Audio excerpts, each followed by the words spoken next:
Hello everybody and welcome to PSGL Tier 3. It is PC time, it's Season 33, Tier 3.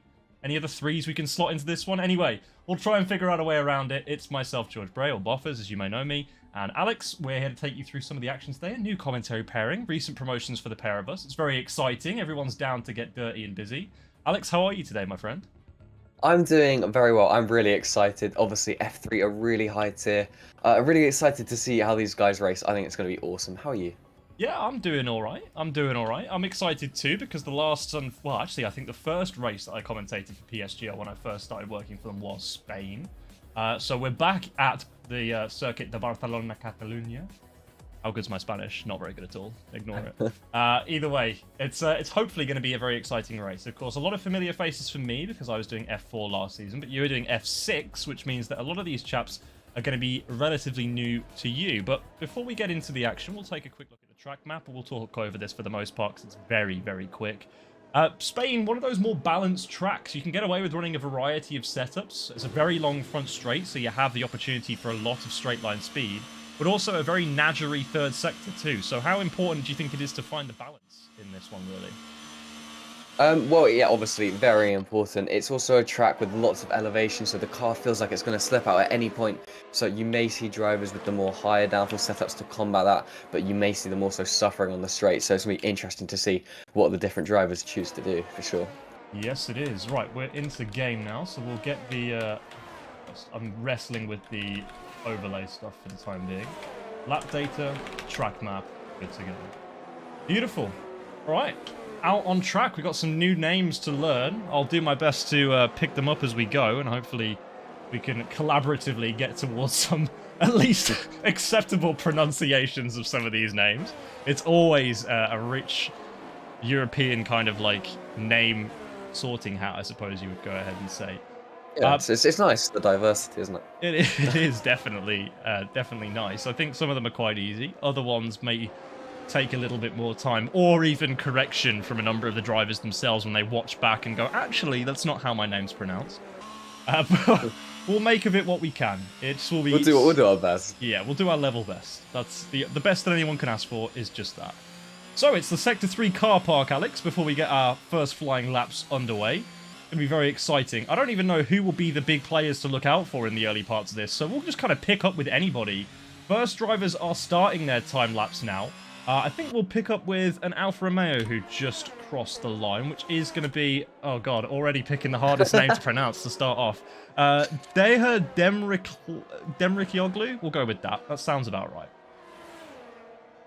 Yeah, going through the first sector now, just out the split 21.9.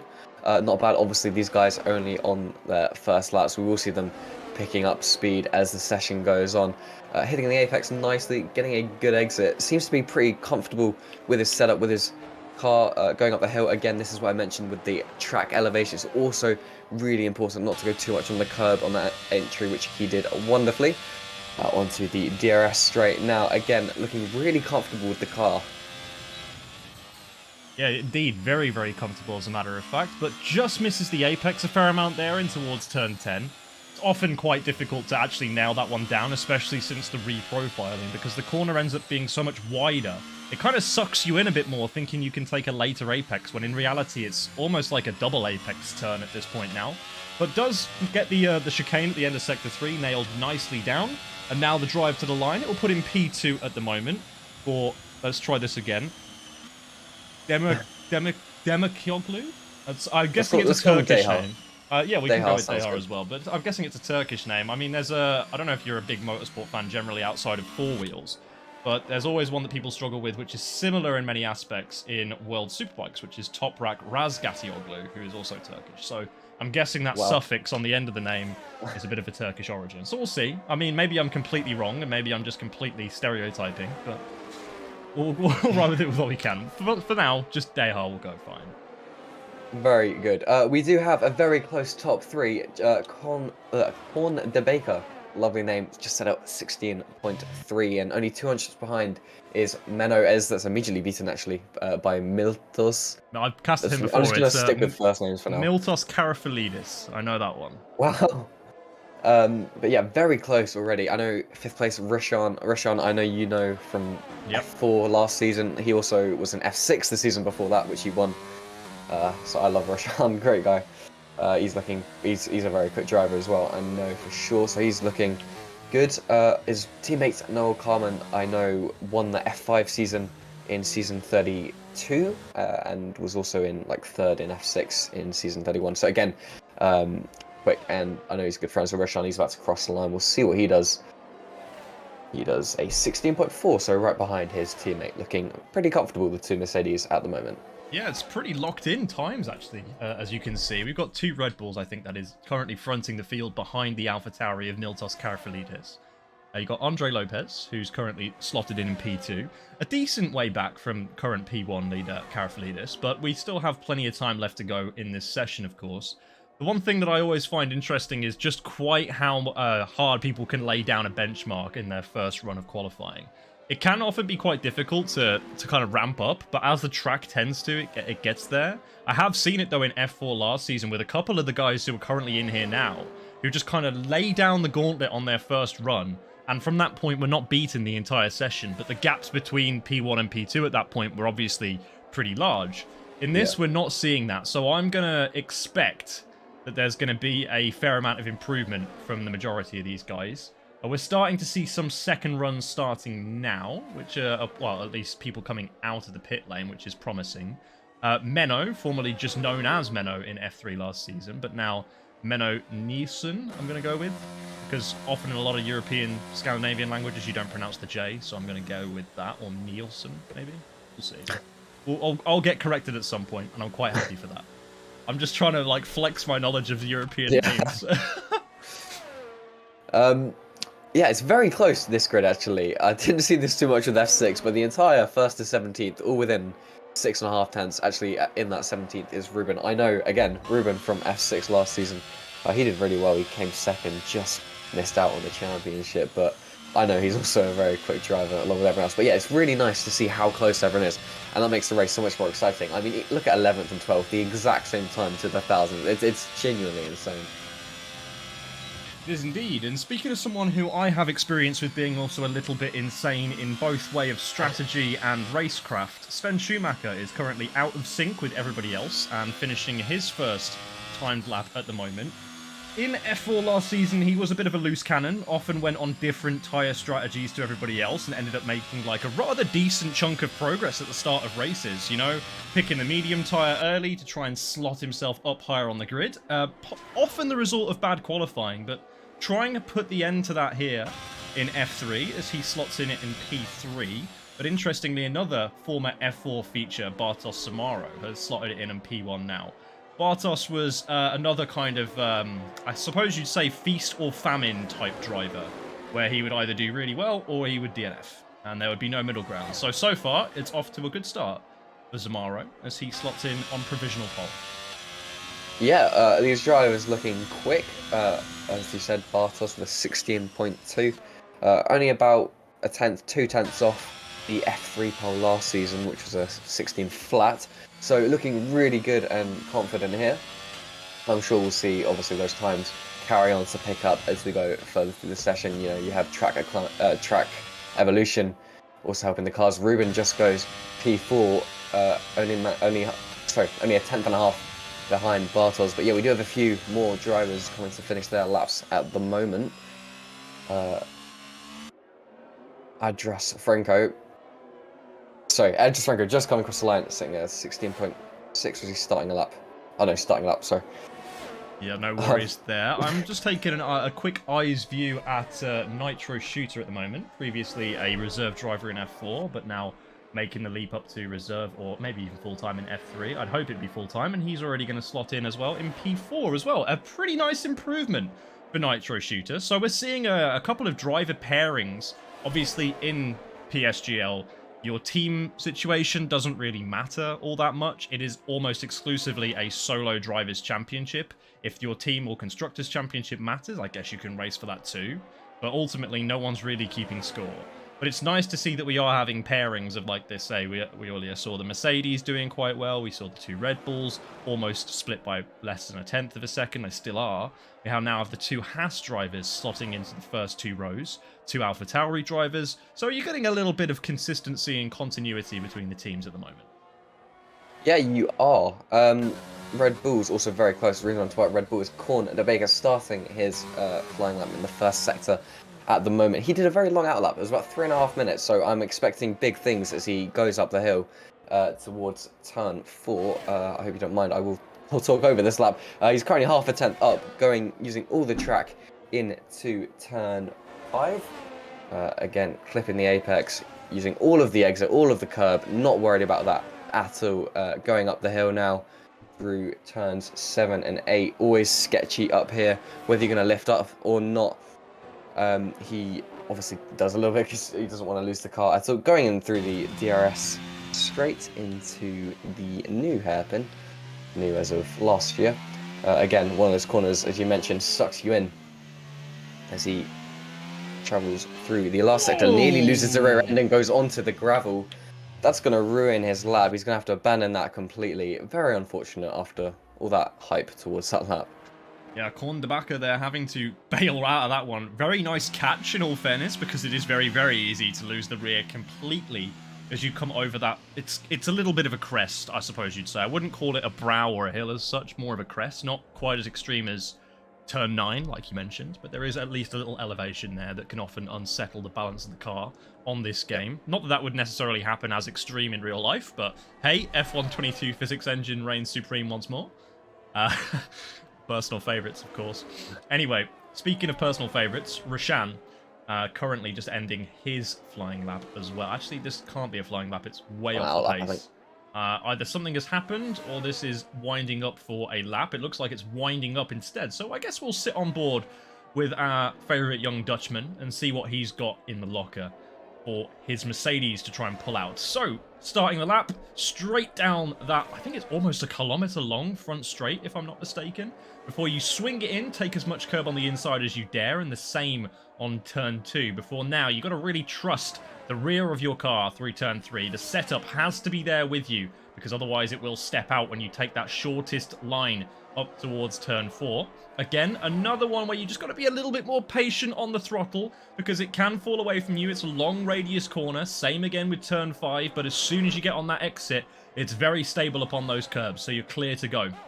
Obviously now, 7 and 8, very, very difficult corners, especially not wanting to take too much on the inside, and turn 9 much the same because of those sausage curbs that have been added in F122. In F121 and previous iterations of the game, those sausage curbs weren't there, but when they reprofiled the track with turn 10, I suppose they decided to add those sausage curbs in, so here we are. Now ending the lap, another big snap of oversteer this time around at the top of the crest, and it has resulted in a nicely executed pirouette for Roshan, and that will lay waste to his lap as well. Yeah, very unfortunate there. It didn't look too bad of a lap, as a whole at least. Ruben on a lap at the moment. He is currently down on his time. F6, as I said, doing really well as he's just invalidated. That's so never mind. Lilian, I'm going to assume that is just gone 4 thousandths of pole position going into P2. Honestly, that was a complete surprise. I don't think I've seen... are we calling it Lilian? Lilian? Sure, I guess so. That's going to be that's what we have to go off there, I guess. It's we'll go with Lilian. Oh, yeah. I mean, that's a good spring. I honestly didn't even realise where they were before that. So, yeah, no, great lap, obviously. And we've got 4 minutes left, so these drivers are going to be doing their... at least going out the garage for their final runs. Or going into the garage to then go out the garage for their final runs very shortly. Yeah, you would certainly hope so, because you're going to start running out of time and the track's going to start getting very busy. So if you're in the instance of somebody like Sven Schumacher here, though, for example, who, if I'm not mistaken, is out of sync with the rest of the field and clearly doesn't feel that lap was good enough, so he's just going to dive into the pits. You want to be getting in about now, and then maybe leaving around the 3 minutes 30 mark to make sure that you've got enough time to get those tyres up to temperature, to get your fuel within the window, just to prepare the car generally before you go onto your final flying lap. That's ideally what you want to be looking for here. So about 3.5 minutes to go, you'll start seeing all of those people with pit lane indicators currently start heading out. But just to review where we're at, currently P1, Bartosz Zamaro with a 16.196. Then just a measly 5 thousandths of a second behind is Lillian. And then a further 3 thousandths of a second behind is Andre Lopez at the moment. So that's your top three, covered by little more than a hundredth of a second, if you can believe that. And then further down the field, the entire field at the moment covered by a little over 0.5 of a second. So again, a very, very tight field here in PSGL Tier 3. Yep. I mean, exactly right. It's amazing how close they are. No one on the outlaps at the moment, although Adras has just stayed on track without having any ERS. Which I'm not sure the reason. Oh, he's on a flyer. Sorry, my bad. He's just gone a tenth faster and improved into P11. I really confused me. I had no idea what was going on. Although I am starting to see some cars coming out of the pit lane, so we'll see who's in the front there. I think it's an Alpine. I think it's Lillian. Or is it Liam Stevens? I think it's Liam Stevens. Yep. Yeah. Yep. Just a quick note on Andras Franco there as well.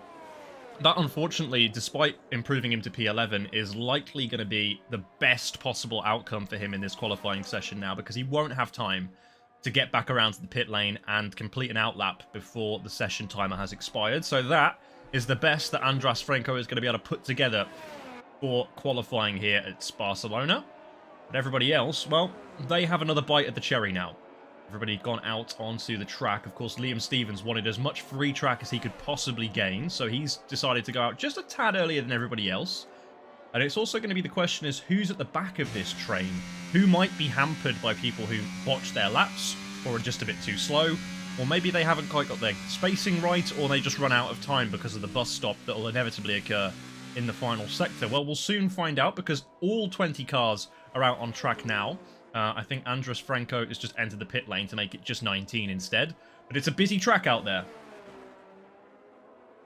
Yeah, it is. I am watching Bartosz Zamaro. I know he's only on his outlap. He's burning fuel, but we do have the final flying lap started by Liam Stevens, coming through the main straight. DRS wide open, as you said, a kilometre straight, whatever it was, braking into turn 1 into 5th gear, using as much of the curb as possible without the car slipping away all the way up the hill, keeping it flat. Again, the car's going to feel so like it's going to fall off, but he does maintain it on the curb, going up into turn 4, swooping him, clipping the apex nicely, using as much of the track as possible, all the way to the exit curb into turn 5, again clipping the apex.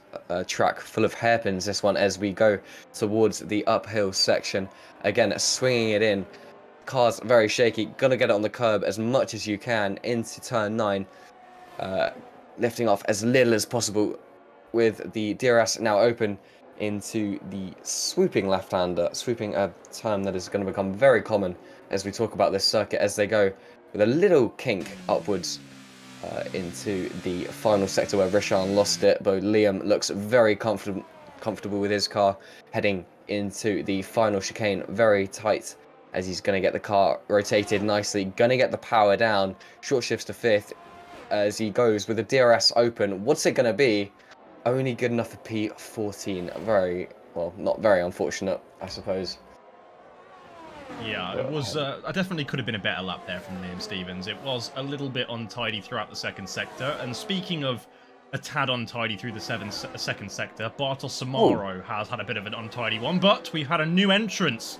At the top of the timing screens is Julian Klaffenbach, sorry, who's just managed to slot it in ahead of Nitro Shooter and Bartosz Zamaro, and now everybody else finishing their laps by over a tenth of a second. Sven Schumacher makes it a Ferrari lockout on the front row, but what has Bartosz Zamaro got to offer? He rounds the final corner now. The lap wasn't looking too great, but is there more in the final sector? Yes, but not enough.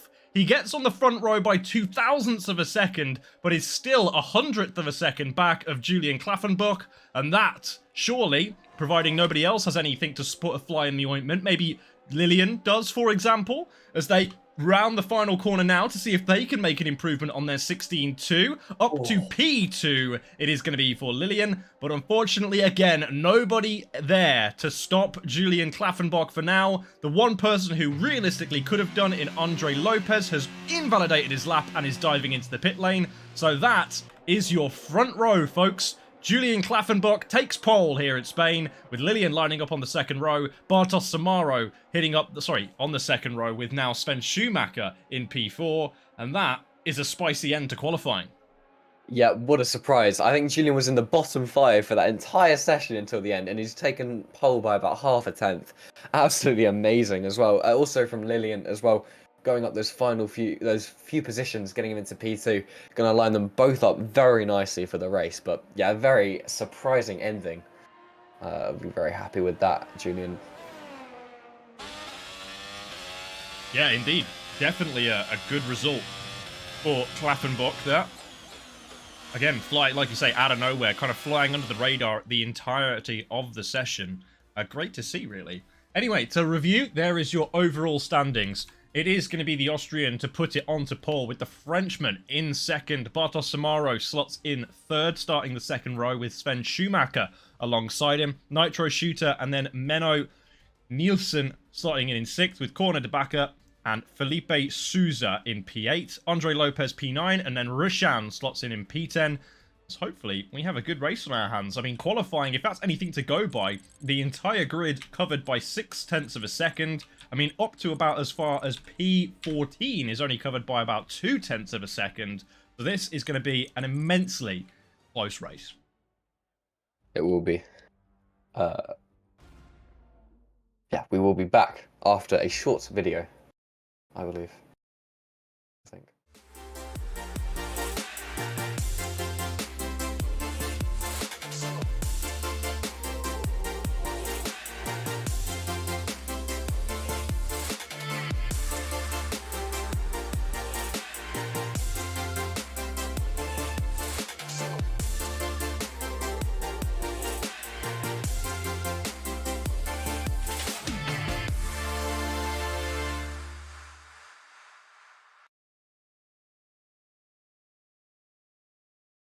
Okay, a little ad break aside, and we're back in, waiting for the race to start. Should just be a couple of seconds, as you can see at the top of your screen, before things get underway in Barcelona. Looks like we're going to have a dry race as well. I mean, I see no indication that it's going to be wet, but obviously from the spectator POV in F1 22, you don't really get any indication as to what the weather is going to pan out to be. So you have to react to it as it happens. But for the time being, it looks like it's clear skies and clear and dry, which means hopefully we're going to see a frenetic and hot race to match the temperature. Of course, everybody lined up, qualifying completed. It was a tight one. We've got 5 red lights, and we are off to the races. It is going to be a weird, like, timing tower that I've got on the left-hand side here. It's got Darksea at the front. It says we're 2 laps in. Let's not worry about any of that, and let's just go on what we know. Migrating host would indicate to me that we might be having a session restart. I'm not too sure what's happened. Maybe we are having a restart? I don't know. Is there anything in Discord that we should be aware of? It seems like a highly unusual race start, put it that way. Yeah, restart. Okay, restart. Sweet. All right then, folks. We will head to a quick break while we get the restart started. We won't keep you watching some ghosts fly around the track. See you after this quick one.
Hello everybody, welcome back to PSGL Tier 3. It has been a riotous start with a little bit of a technical break needed, but hopefully all of those problems are no longer persisting and we can get into the racing here under the sun at Barcelona. It is clear, dry skies, and hopefully good racing, clear and dry to follow.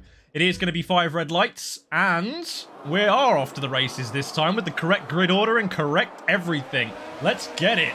Right down to turn 1, it is going to be a dangerous tussle, but it is all going to pan out nicely for the Ferrari of Julian Klaffenbach. He's got out in P1. Lillian trying to stick their nose in around the second corner, but unfortunately that's going to be Bartosz Samaro who gets his nose stuck in instead and gets it all sorted. Whoops. Okay, quick misclick, but it's all right because now Nitro Shooter has been the one to try and pull out all the stops in this opening lap.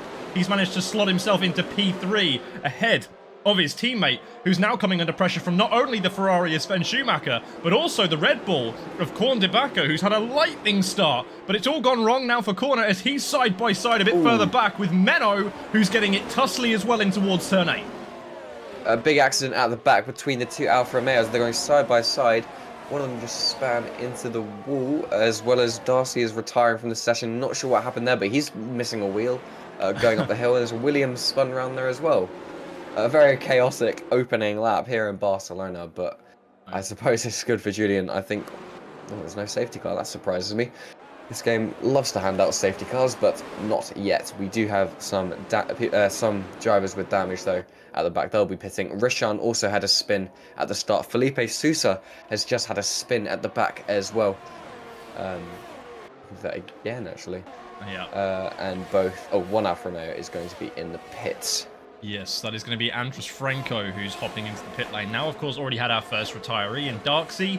Tripkov, also another punisher, or someone who was punished, I suppose, from the earlier laps, not really being able to get off to a good start. Tripkov in F4 last season, I think only really scored points when he was on the podium. Every other time, he didn't really score. I think he won 2 races, and that basically solidified his position in the championship. That was his entire season. Truly the definition of feast or famine. Meanwhile, up the front, I feel like we're going to be getting starved a little bit now as all the drivers start to settle in from that first lap melee. As everyone's just going to try and get into position, chill out a little bit, get to a position where they're comfortable, and just kind of follow for a little while. Get the measure of their opponents, their battery usage, their tendencies, where they feel they might be able to go for a move. But if you're going to do it, if you're going to be aggressive on these opening laps, you've got to do so this lap before DRS gets activated next time around. Yep, Julian looking pretty comfortable. He's got about 8 tenths on Lillian at the moment. Obviously, that's not going to mean too much when DRS is enabled.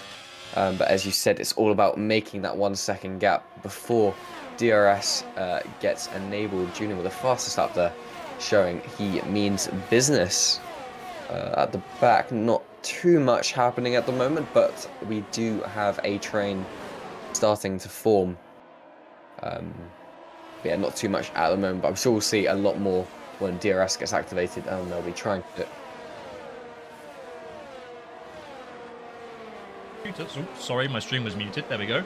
A little bit of a squirrely exit for Nitro Shooter around turn 3 as Bartosz Samaro gets the better of his teammate as of that mistake. So costly might it be, because now Samaro finds himself over a second back and starved of the DRS from Lillian and Klaffenbach up front.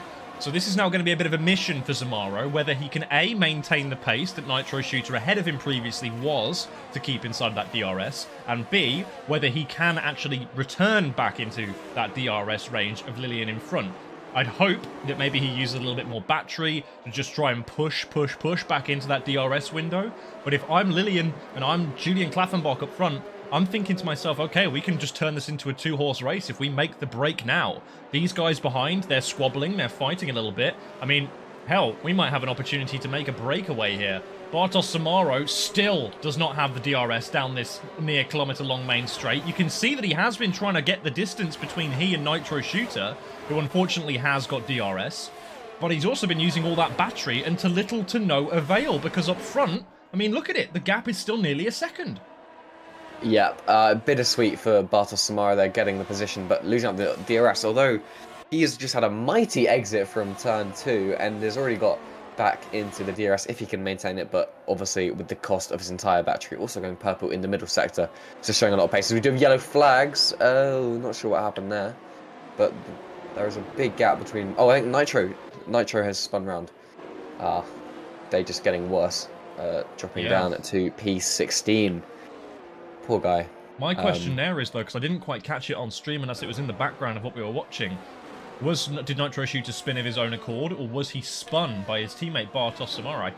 By somebody behind him, maybe Sven Schumacher, who was, I think, sitting in 5th place at the time, but now seems to be dropping like a stone. Does he have some damage, maybe, to the front of his car? Because he is just losing places hand over fist at the moment, Sven Schumacher.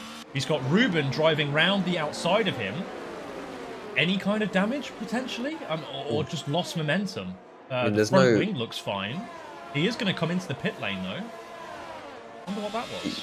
Yeah, I was going to say, no visible damage, possibly side pod or diffuser. We'll see if he retires, maybe, if he's got too much damage, but not sure, honestly. His front wing looks alright. Obviously, that's not going to be an entirely accurate representation. Not changing but no the change front wing either. Maybe he had a puncture or something? I don't know. On the rear, potentially? I mean, I did see him. Oh, he's retired from the session. Okay. All over then. As well. So both of those guys who were previously occupying P4 and 5 had some kind of coming together, I think, that caused them to both sustain damage. And now they are both out of the race. I will be watching the Discord chat to see if there's any discussions going on. But yeah, no, very unfortunate, especially those guys were qualifying right up there. So it's very disappointing for them. But that has helped. Sorry, voice crack. That has helped the top 3, with Menno being now 3 seconds behind Bartosz, who's in 3rd at the moment. But yeah, the top 3 still maintaining a DRS train. But yeah, definitely helped by that collision. A lot less pressure from behind. Yes, for sure. I mean, with that train previously was about 12 people deep, so now or maybe even further, maybe 14 people deep with those 2 that have now retired. And as such, it's now been reduced to just a train of 3 that you have to worry about. So I guess concerns are to be leveled out here a little bit. We've got a yellow flag in the 2nd sector. I believe that is the retired car of Nitro Shooter, so nothing to worry about there. As Klaffenbach holds on to his race lead at the moment, and to be honest, looking very, very comfortable in this race lead too. I mean, Lillian did close up a couple of laps ago just by virtue of the DRS in towards turn 1, but not close enough to make anything of it. Benny Fabos, who started on the medium compound tyres and was also disconnected before the race started, has retired from the session. Ultimately, probably decided that he can't really salvage anything from this anymore, so why bother wasting his time, and just going to crack on with some practice for next week, I'd imagine. As now, up the front, I think this is where we're going to see things stay for a little while. I don't really think we're going to see Menno bridge this gap, and I certainly don't think we're going to see too much infighting between this front 3 for quite some time yet. Yeah, I think we are just at the stage of the race where I don't think we'll see, as you said, we won't see too much action until the pit stops. But yeah, Menno possibly with a job to do to defend, but I don't really see why Korn would want to overtake and risk then losing further positions, as well as then he'll just be under threat from Menno. So I think we will just see this train continue for the moment. Well, the upper front, sorry, we do have Lillian. Lillian was very close to the back of Julian there, not quite able to go for a move, but he did have a little look. But he is going to be staying behind up the hill. I think, though, he will be in a similar situation to the other guys. They're just going to be staying behind, because there's obviously no reason to overtake, because they're going to get overtaken as soon as the penultimate lap hits. Exactly. And the other thing that you can do by just sitting behind as well is almost passively gain an advantage over your opposition by recharging your battery, because when you're in DRS, you end up arriving at the braking zone with more speed, which ultimately recharges your battery faster because you're putting more kinetic load through the car. Andras Frenko, the next retiree, who again deems that there is nothing left for him to race for in this race. I'm not really a big fan of people retiring this early, just because there can always be a safety car, and that can completely change the complexion of a race. So we are currently 5 drivers down, and that could be 5 people who might later come to regret that if there is a safety car of any kind. Which around Spain, very possible. There are walls in close proximity. But going back to what I was saying about being in DRS, you charge that battery much, much faster than those ahead of you who don't have the benefit of that rear wing being open. And as such, you can accumulate a bit of an advantage in terms of how much battery you've got in reserve. Which, again, for overtaking it in PSGL, we've seen historically throughout a number of different divisions, can be quite difficult unless you do have a significant pace advantage either generated from tyres or battery. Yep, exactly right. I think Bartos might be struggling a little bit for pace. He's only about 7 tenths behind, which isn't too bad, but that is dropping throughout the lap, so I'm not sure if he's maybe struggling a little bit, as well as Lillian also looking very feisty on the back of Julian, looking very quick as well. I think Lillian towards the end of this race, towards the end of this race, is going to be ready to pounce for sure. But yeah, at the moment, not too much happening. But yeah, I do think Bartos might be struggling a little bit. Yeah, possibly just struggling for a tad little bit of pace. I mean, I can bring up the telemetry for a second to have a look at what the battery situation is looking like. If you recall earlier on in this race, Bartos Samaro had to bridge this gap back up to these front two after a slight coming together or a bit of wheel banging with Nitro Shooter after a mistake was made. So as such, he bridged that gap, used almost all of his battery, got beneath 10% to do so, and is now kind of just trying to conserve it. So I imagine if the drivers in front of him are making any use of their battery, which I think they are in just a little bit, just like little taps here and there, that's probably why we're going to see him losing touch. Speaking of it, another look up the inside there from Lillian, using the battery a little bit onto the front portion, or the start portion of that straight. They do have about, I don't know, 20% more battery currently available to them than Julian Klaffenbach up front. Also, you've got to remember that as well, Lillian will be accumulating battery much faster than Klaffenbach with that DRS2. So there's still a bit of a mind game to be played here. And I think if Lillian is just constantly showing a nose down to turn one, it's getting in the mind of Klaffenbach a little bit. Because eventually, surely he's going to have to blink and he's going to have to try and defend what would inevitably be free air. Yep, I think you're right. No reason to, really using too much this one, and obviously as well. So, Lillian regenerating a lot faster. Also, sorry, I completely lost my train of thought. Bartos, I was thinking about. He's only on 40% battery, which is about half of what Lillian was on, and I know he's trying to maintain the pace he's at, as well as having to regen what he had before. But I think he's perfectly fine with pace, at least. I think he is just recharging a lot more than the other two, or at least using a lot less than the other two. That's why he's a bit slow. But we might have some action at the front now as Lillian tries to go around the outside of Klaffenbach. He's not going to be able to do it. He tries to go for the switchback, and going up the hill, he's going to have a really good run. Are we going to see a move? Julian defends by going to the centre of the track, maintaining that same line. He's not going to be able to get overtaken by Lillian at the moment. That's great defending from Julian Klaffenbach. Yes, it is. Finally has to make the move up the inside because Lillian was too close this time around, so I had to go and defend. Previously, into turn one, he has been not really flinching to the little looks and dives and feints that Lillian has been throwing in. This time around, though, Klaffenbach does react to it and defends expertly. I think maybe also, let's have a quick look. Yes, using some of that battery on Lillian's side of things, and on Klaffenbach's also had to use some to defend as well. So these two are starting to get a little bit feisty with each other now. I'm not sure whether this is because I don't even know how many laps away from the pit stop phase we are, realistically. These hard tyres have got to make it over halfway through this race, realistically speaking. So maybe this gives an opportunity for Zamaro to pick up the pieces, should anything go wrong. Or maybe it gives the opportunity for Menno to start closing that gap down if they continue to keep squabbling up front. I think the gap this time around may be long enough that Klaffenbach doesn't have to do too much defending, but by the time he gets to the braking zone, Lillian is up and alongside and has dove up the inside, now given the space back over as well from Klaffenbach. He's going to try and keep it stuck in there around the inside of turn 3, keep that rear nicely tight and cut in. It's all going to be very, very close, but the action still remains with Klaffenbach. An expert move to hold that one around the outside of turn 2 and get the inside line for turn 3. Klaffenbach just holds on and keeps Lillian at bay for another lap. Wow, that was amazing defending from Julian Klaffenbach. I did not expect him to be able to come back so easily with that move. He did have to use quite a bit of his battery though, only about 10% more than Lillian though, so it shouldn't be too much of a liability. But yeah, Lillian really starting to look feisty. He wants to get into the lead of this race, which does quite surprise me because he's just going to be at risk later on. But you know what? I'm all for it. Yeah, always all for it. I mean, also the thing you got to consider as well for these two, they're going to be taking a lot of life out of their tyres, especially around turn 3, because it is that long radius, leaning on the outside tyres that little bit more, and as such, you end up overheating, getting a little bit too much load through them, especially if you're taking that tighter inside line that Klaffenburg had to do last time in order to defend and overtake Lillian.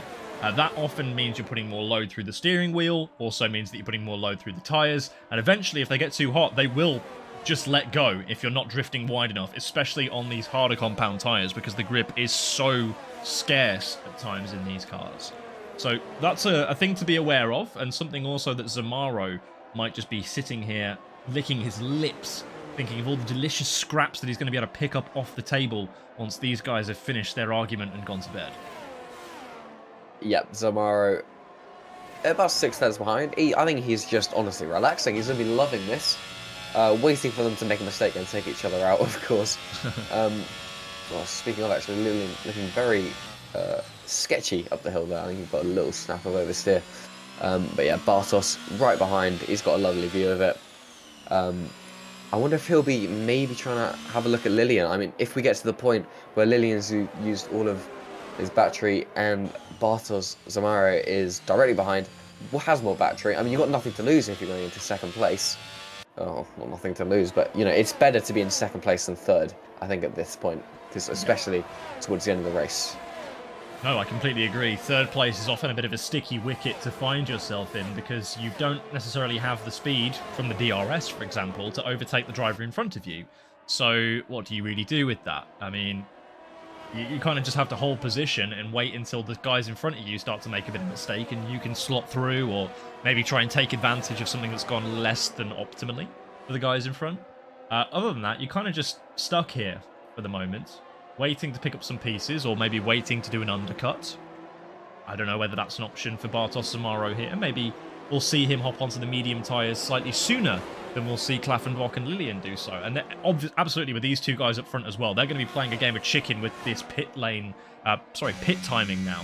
Where they're going to be thinking, okay, do I go in? If I'm the lead car, do I just send it and then maybe he follows me in and we keep this battle going? And then maybe for Lillian at the moment, he's thinking, okay, maybe I just go in and just, you know, pull the wool over his eyes and go in a lap early and clear off when my tyres are nice and toasty and his are not.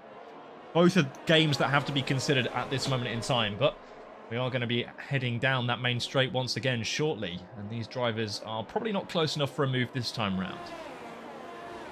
No, not yet. In terms of strategy, I think, never mind, Lillian actually looking very much like he wants to use his battery, and he's going to try and go down the inside from so far back at the start of the straight, but he is going to be on the inside line. Julian again goes defensive to the outside, side by side up the hill. Lillian has a little bit more momentum, but he's not able to do anything with it as he has to stay behind Julian Klaffenbach once again, not able to make the move. I mean, that's amazing defending from Klaffenbach here. I mean, it really is astounding. He's able to keep this lead once again. It looks also quite calm as well from Klaffenbach. He's just gently moving over, no very aggressive jolts or snaps at the steering wheel to try and defend against Lillian behind. Instead, it looks quite relaxed, quite composed, like he kind of knows where he's going with this one. He's just defending for the time being, wants to be in the lead, quite comfortable where he is, and will just stick with it. I mean, he's not looking like he's at risk of making a mistake, is what I'm leaning towards there, I suppose. But as we exit into the final sector here, this is going to be a little bit closer this time around as well, and we're going to have to keep a keen eye on the ERS situation of both drivers as we exit this final sector, just to see what we're working with in terms of attack and defense. A 20% advantage for Lillian. But again, if Klaffenbach has been defending as well as he has been this time around too, we'll probably be seeing a very clever use of that ERS, if at all. As we have had our first couple of pit stoppers, it is Andre Lopez and Rishan who've both dove into the pits on lap 15. Yep, obviously those guys a little bit further behind. They want to try and get an undercut on their rivals in the midfield. Talking about the top two again, I think Julian had to use a lot of ERS to defend last lap. That's why obviously he's got a lot less. But I think Lillian's kind of going on a strategy here that's kind of go for it one lap, save battery the next, and then go for it again. So hopefully we'll see him going for another move at the start of the next lap. But yeah, Lillian looking really feisty, and quite the contrast of Julian, as you said, calmly able to defend. He's confident, he knows where to place the car, and honestly, he's just looking really comfortable to try and win this race. Yeah, Lillian is, at least on the previous time round, when they had a little tussle into turn 1, was looking for a way through at pretty much every available braking zone. I saw them darting right then left towards turn 8 and 9, a little bit, tasty on the entrance, I suppose, but also just trying to make Julian a little bit uncomfortable out front, make him sweat, have to defend or at least keep an eye in the mirror. You don't ever want to be driving in your mirrors, really. It's an uncomfortable situation to be in at the best of times, and Lillian is trying to do his absolute best to make sure that Klaffenbach is distracted or maybe is forced into a mistake by having to look in his mirrors. But at the moment, Klaffenbach, like you said, cool as a cucumber, keeping it on the track, keeping it nice and clean, not defending where there is just nowhere to defend, and keeping it nice for the time being. I imagine these niceties will start to peter out, though, as we get in towards the later portions of this race. Yes. But the top 7 have pitted now, so that's about half the grid onto mediums now. So I do think we'll see the top 3 guys coming in fairly shortly. Something I've noticed is Menno has gained about a second through all this tussling. So if they tussle a lot more, Menno's going to get back into this DRS train in not too much time. But yeah, the top guys' tyres probably starting to wear off a lot. Obviously, that's why the other guys are pitting. The strategy will be saying pit within the next couple laps. So we'll see if Julian dives into the pits this lap. No, he doesn't. But Lillian does. Lillian going for the undercut. Certainly an interesting strategy. I'm very intrigued to see how and if this will pay off. Meanwhile, now, the guys out front, as in Julian Klaffenbach and Bartosz Zamaro, are both going to need to put their foot to the floor. Give this their best go of it. As Jeff would say, in lap critical, let's push now. And this is what we're going for. Absolutely hooning it around this this Barcelona circuit. A great track, in my opinion. Obviously, one that I've grown up with from my time and my love of 2 wheels as well as 4. A great track in 2-wheeled racing. But either which way, it's only 5 people out on track at the moment who haven't stopped, and they are, conveniently, the front 5 drivers at the moment. Menno, I think, has lost out, actually, to Korn de Backer as well on the undercut by not taking that pit stop as early as Korn de Backer did. Now, as such, Menno is in a bit of a Red Bull sandwich, actually, if we flip our attention down to the back of the field. The Williams is currently being harassed by Andre Lopez behind and being gapped by Korn de Backer up front.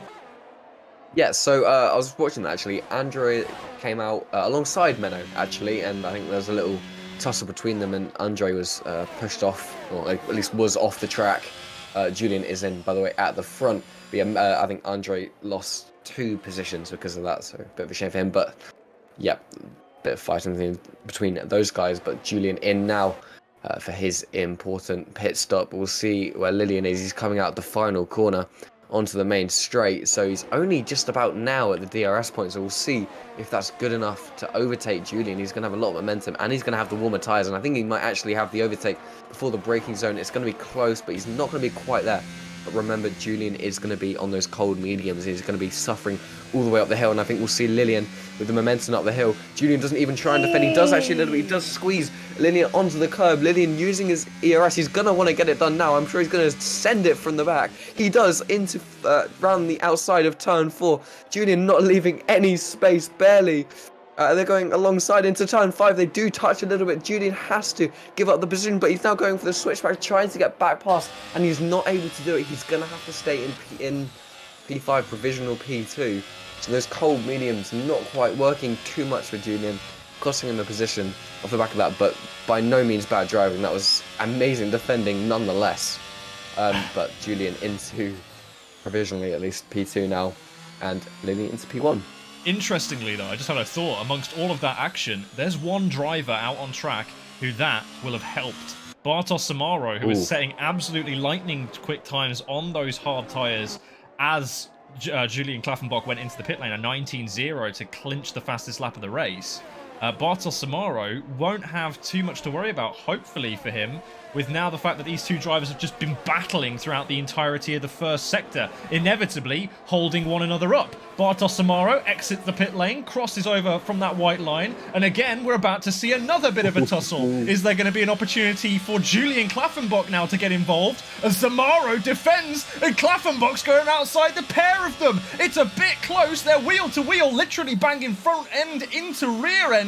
And Klaffenbach, he's going around the outside. He's on the grass. He's off the track completely. Now into turn 5. He's done the pair of them. And Lillian's gone around the outside too. Oh, it's carnage. They're all out. All of them are gone. I think the front wing from the Red Bull has gone too on Korn Debaka. He's caught up in that collision as well. What a disaster for everybody involved. It ended in tears. They all got close. We wanted to see good racing, and in the end, we did not. It just went sour. Yeah, they were going 3 wide for about the entire first sector there. Did not go well at all. I'll tell you what, though, Lillian is actually, at least before penalties, he's gained a lot off that. He's now in the lead.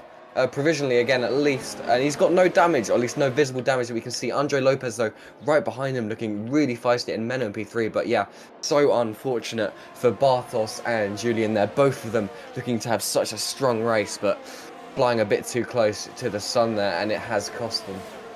Yeah, I mean, they said it would end in tears, and now everybody is weeping. I mean, we've even got Ian Van Oonen now fighting out of the pit lane with Rishan. That's going to get tight and close, but I think the cold tyres will be enough to keep Rishan in position for the time being. I mean, this has been a race of nothing but chaos since the pit stop phase happened. Ian Van Oonen is still looking for a way around the outside of Rishan. Not again, guys, please, into turn 4.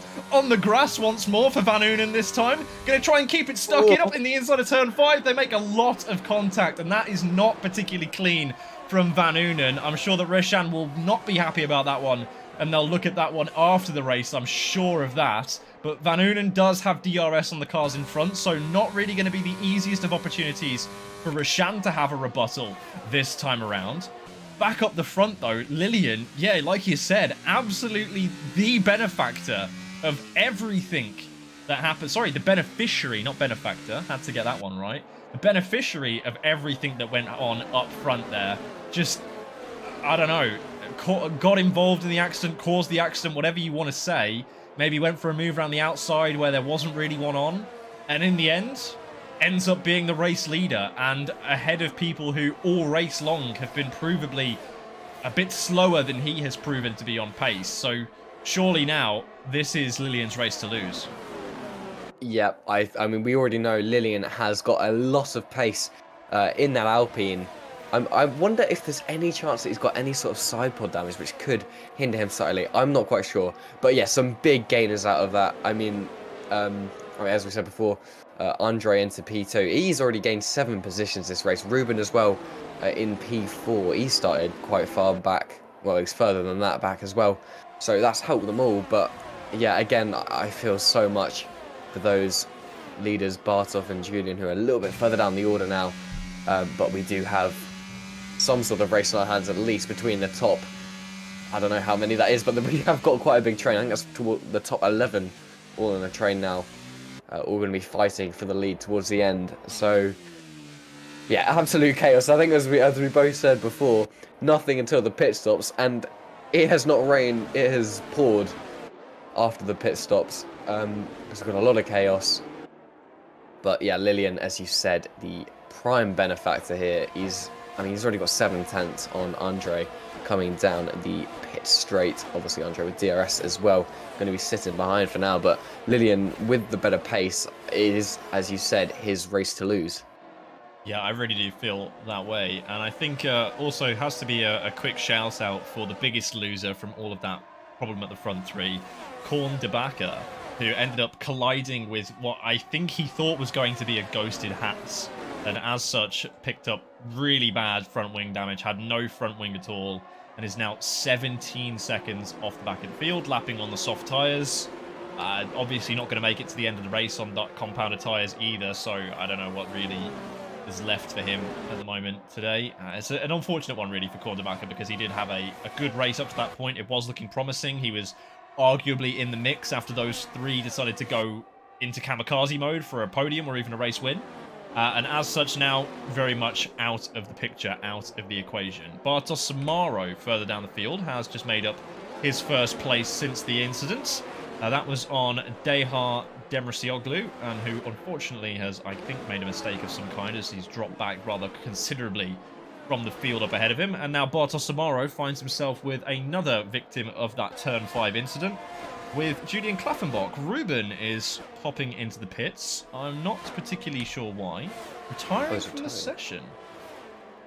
That's peculiar. No idea why that was, actually. I thought he was looking very strong after that. I mean, possibly if you have stuff like permanent car damage, like we said, side pod and diffuser, that puts people off a lot. But I'm surprised, in all honesty. I thought he was doing really well.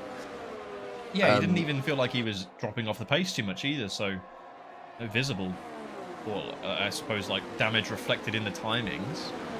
Odd. Yeah, it is. Yeah, the front, how many is that? 8 or so now, in a train. We have about 10 laps left of this very chaotic Spanish Grand Prix. I don't know, honestly, I don't know how much we can top the pit stops. At least that chaos, but I think we'll see what happens. It is a steady train at the front for now, at least. Yeah, only 14 runners left, but not too much going on at the moment. Yeah. Yeah, this is definitely a bit of a tough pill to swallow for a couple of the guys in the field right now, but we'll just try and focus back in on what's happening up front. Of course, penalties still yet to be applied, if there are going to be any distributed for those earlier incidents, so we'll at least try and put this race win, if it comes for Linian, to be with a asterisk by it, as in pending steward's review, I suppose that you could say, after the fact. But yeah, for the time being, things are looking just about rosy for Lilian up front, and Andre Lopez is currently in comfortable pursuit, just sitting about half a second back, not getting himself too close, because whilst there isn't really too much by way of, like, dirty air effects on the F122 game, there is still some, and it can often damage your tyres a little bit if you're too close. So maybe just sitting back for the time being and not doing anything too outlandish or outrageous, and just keeping his powder dry for the time being. Of course, Menno has been a pretty reasonable feature of this race so far too, consistently sitting in P4 for the majority of the race, and then obviously being capitalised upon out of the pit lane by Andre Lopez, who subsequently capitalised on all the carnage up front. So, to review, our race has been chaos so far, but it's the 3 blue teams up front at the moment, and they're jostling very, very soon for position. Yep, I'm just looking a little bit further down the field at P786 as well. Miltos Karafulidis, I hope I got that right, nearly overtook Rishan last lap. Rishan was able to defend though, and it does look like he's going to be going for that again, going around the outside. He's going to get it before the braking zone has even come, because Rishan has got no ERS, and Julian Klaffenbach, sorry, hoping to gain from all this. Rishan, again, with no ERS, to be fair, needed as Julian. Yeah, looking at least slower than Julian, so Julian really wants to try and capitalise on this as much as he can. But yeah, just a little midfield battle at the moment, because Miltos is outside of the DRS of Ian Van Unen, which I think we need to give him a bit of credit, Ian, because he started last and is currently running 5th, so great job from him. Yeah. He'll be very happy with how that's gone, for sure. For sure, yeah. Ian Van Unen with a stellar performance here, a really good comeback drive. Something of which Julian Klaffenbach is going to be hoping to replicate a little bit of here. Klaffenbach, at the moment, though, like you mentioned, no real ERS to speak of and stuck behind Rishan. If I'm not mistaken, Karafalidis has a penalty for ignoring yellow flags, so I'm guessing he made an overtake of some description that may be revoked after the fact because of that incident in Turn 5. Maybe he overtook one of the cars that was getting back onto track, and as such it constituted as ignoring yellow flags, and he didn't want to give that place back. So let's try and look for now as if that 5-second penalty doesn't really exist, because ultimately it may come to pass that it doesn't. But still, whichever way you slice it, Miltos Karafalidis is still not going to be in DRS, which means that he is vulnerable to Roshan behind, and inevitably, Julian Klaffenbach too. Yep, I mean, despite the fact that they don't have ERS, Julian and Klaffenbach setting personal bests, at least in the first sector. So I think Roshan and Julian both going to want to try and get back into this. I mean, Miltos as well isn't looking too far off DRS himself. He's within a 10th. Well, sorry, he's just above a 10th away from DRS. We might see him getting it in a couple of laps if he can, or at least maybe even at the end of this lap, if he can catch up enough. Yeah, without that, he's going to be very much at risk from Roshan and Julian, both of them looking quite pacey as we head towards the final 7 laps or so. Yes, indeed. Miltos Karafalidis now has that DRS back, a really nice end to the lap in Sector 3 that has just secured him that over the detection zone. So that will give him some added layers of defence against Roshan behind, and also further halt Julian Klaffenbach's plans of trying to get back into this race in some way, shape or form. But meanwhile, back up the front, Lillian is sitting absolutely pretty. Andre Lopez has not really been able to mount any kind of decent attack yet. Every time that he gets close enough, it's always going to be just at the end of the first straight. There is a Alfa Romeo going slowly in turn 3, but that's been restarted. That was Demirosioglu, I think. But either way, yeah, with Andre Lopez, he gets close at the end of the first sector, and then over the course of the lap, it just gets stretched back out again, which is the most demoralizing feeling. Because then at that point, you kind of realize that you're just hanging on because you have DRS at that point. You're not even hanging on pace. So it's a pretty depressing feeling, I think, for Andre Lopez at this moment in time, unless he does have something more left to offer. Yeah, I don't think he's too keen on using ERS at the moment either, which is also a reason. But, I mean, to be fair, he is staying within about 6 tenths or so, which, I mean, with the DRS is at least a chance of a move up ahead.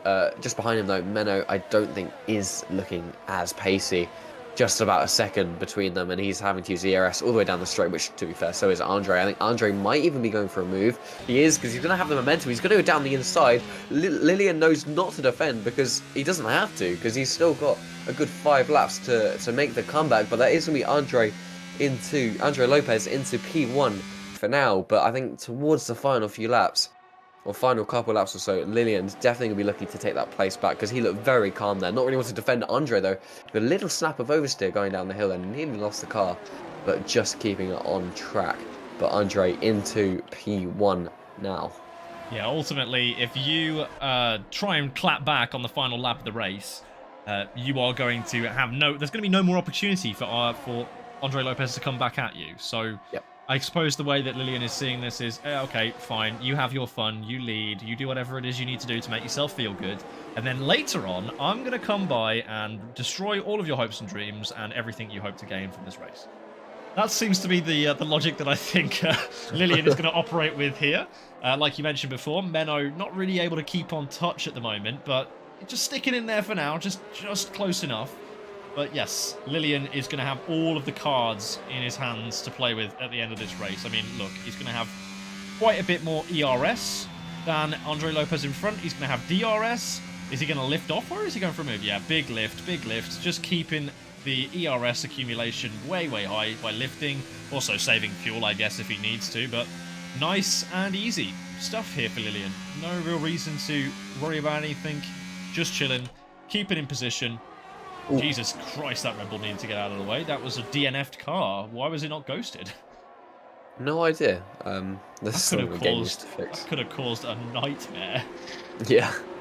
Very close there. Corner Baker, very unfortunately, has decided to end his Spanish Grand Prix, obviously, with that collision with the top 3. But yeah, Lillian, I think lifting off at the start of this lap, I think proves just how comfortable he's feeling. He knows he doesn't have to do anything now. And I think we're going to see it within the next 2 laps maybe. Or maybe even on the very last lap, because I think, again, he's very comfortable. He's got loads of ERS. He's just going to do it when he wants. And I think it's very much just his time. It's going to be just him choosing his time when he wants to pick it off. But yeah, looking very confident and comfortable is Lillian P2 at the moment. Yes, and you know indeed. what? He might be going for it now, actually, as he goes towards the inside. Before the braking zone, again, gonna have the position. Andre now with, I mean, is it the better position? I'm not sure at this point, because clearly they both want the lead so badly. Lillian now back into the lead.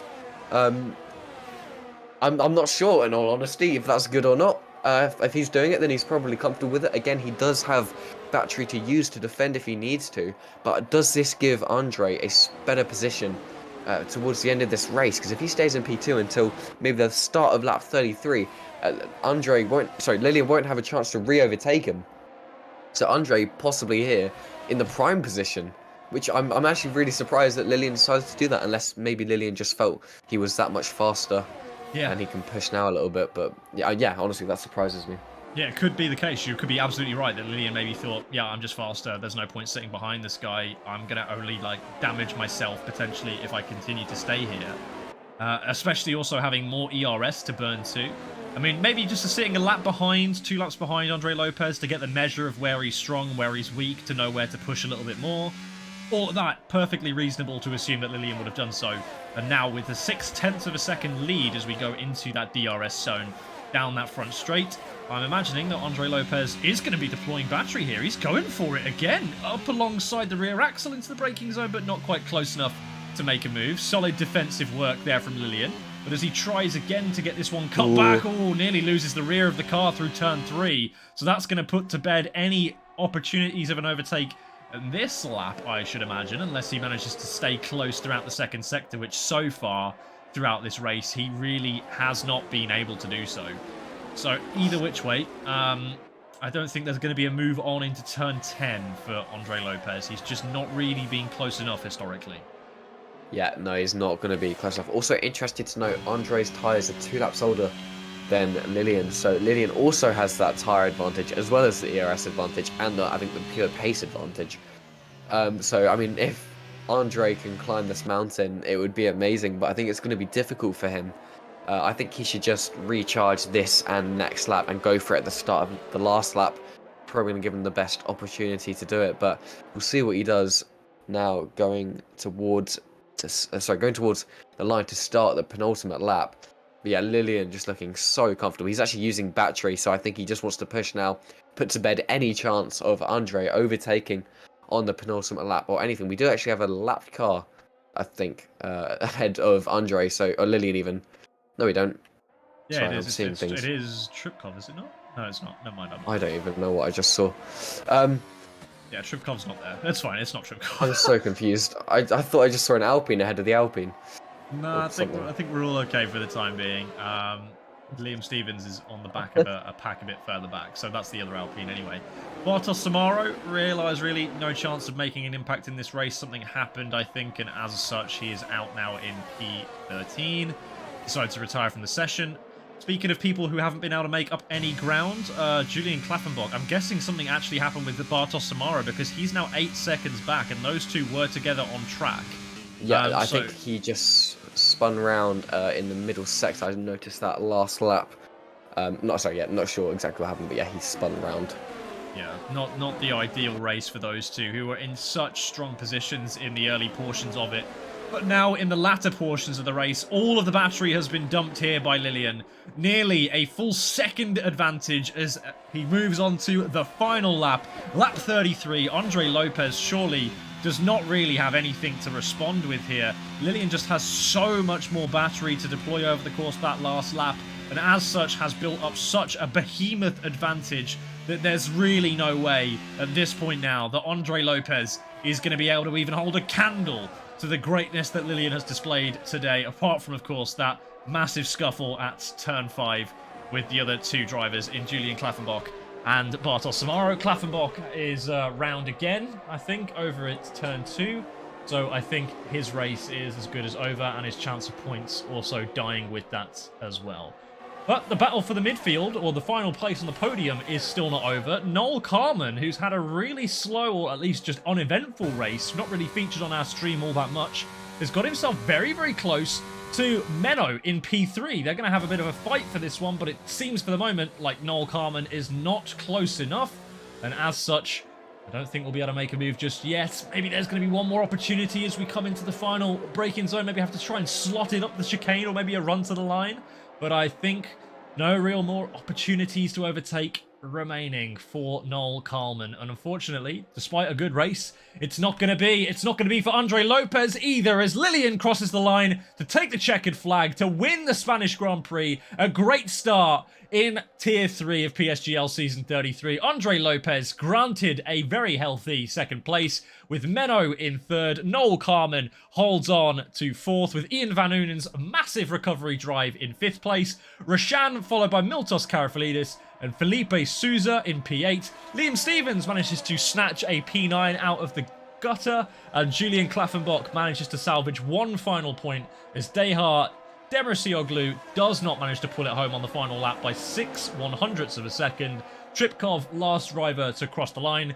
Race the entire race, 3 stops. Spy getting taken out early. You got to admire the commitment, but it is Lillian's day in the sun. Yeah, a brilliant drive. I mean, if you take away that incident that happened earlier on, he's pretty much been in control for the second half of this race. So very well done to him, completely deserved, and good job for Andre and Menno as well, getting onto the podium. Yeah, so I'm sure they'll be happy with that completely. Yeah, great race, and obviously driver of the day, Ian Van Oonen, has to be the one. Ultimately, great comeback from Mr. Van Oonen there today. If I'm not mistaken, is Lillian a reserve driver in Tier 3? I think Lillian is a reserve driver. So that puts a reserve driver at top of the tower for the moment. Obviously, one race only completed, but it's still pretty eventful to say the least. Anyway, there it is. There's your review. The Frenchman takes the win in the Alpine. It's an all-French victory. You love to see that, don't you? What a great day in France. There's Andre Lopez, second place, and Menno rounds out the podium in third. Noel Kalman, the Swede, manages to make it from 13th to 4th, with Ian Van Oonen on the Herculean effort of 20th to 5th. Nearly a good last to first challenge for the Dutchman, followed by his younger Dutchman up in the Mercedes in P6, Karafalidis in P7, Souza 8, Liam Stevens in 9, Klaffenbach rounds out the points in P10. A lot of retirees, a lot of action, a lot of drama, but it has been a good race, wouldn't you agree, Alex? I would agree. It has been very eventful. The collisions obviously very disappointing for some, but nonetheless, the racing was great to watch. Are we doing interviews? I don't know. I haven't been told that I'm expected to do any interviews, so I'm gonna. Would you like to? I'm going to assume not. Okay. I do need to shoot off anyway. Yeah. Either way, good racing, good stuff. And next week, I believe we have Singapore, which, for me personally, one of my absolute favourite circuits. Love that circuit. I do love Singapore as well. It's a great one to race around, especially when you get there, when you get it right. It feels so nice when you drive it yourself. But it's also a great one to watch too. Lots of corners, lots of room for error, and lots of drama soon to unfold. So join us same time next week for PSGL Tier 3 from Singapore.